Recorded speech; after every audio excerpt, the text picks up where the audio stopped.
Wanted to give you a sneak peek here of the Japanese Rake Garden we're installing here at the Grassland Gardens, putting the walkways in this week. We've got the torii gate up as you see there. I'll explain that in a second.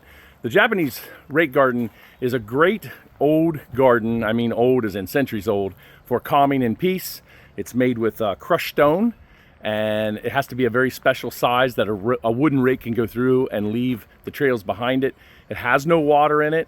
The stones are meant to be islands as part of the garden, and then you rake around and make your own forms and whatever you want. There's really no wrong way, but it's very fun and calming. I can tell you we've just done it already, just testing it. But these are butterfly bushes in front that will grow to be 4 or 5 feet full of blooms, and then behind it and all around this garden we've planted around 20 different varieties of grasses that will grow to be really beautiful in this garden. This is actually part of our septic area, not the field, but the septic area, and we wanted something that could kind of make it look a little better. So you see the 2 lids there, and the post will have things that go over top of those to make them really, really nice and really pretty, along with all these tiny grasses that are starting to grow. This whole walkway area will grow together, so it'll be a very peaceful area and a very quiet area to go. So let's talk about the torii gate. That's traditional Japanese gate.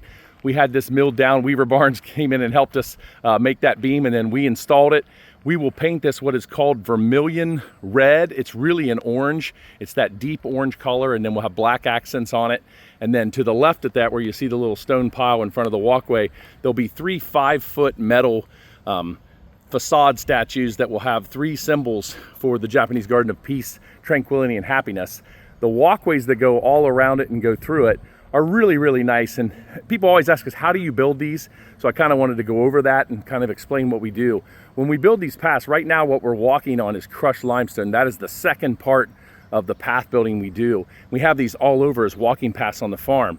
And they're actually quite inexpensive, relative terms of inexpensive there, but to put in compared to other types of paths, and they're also extremely durable.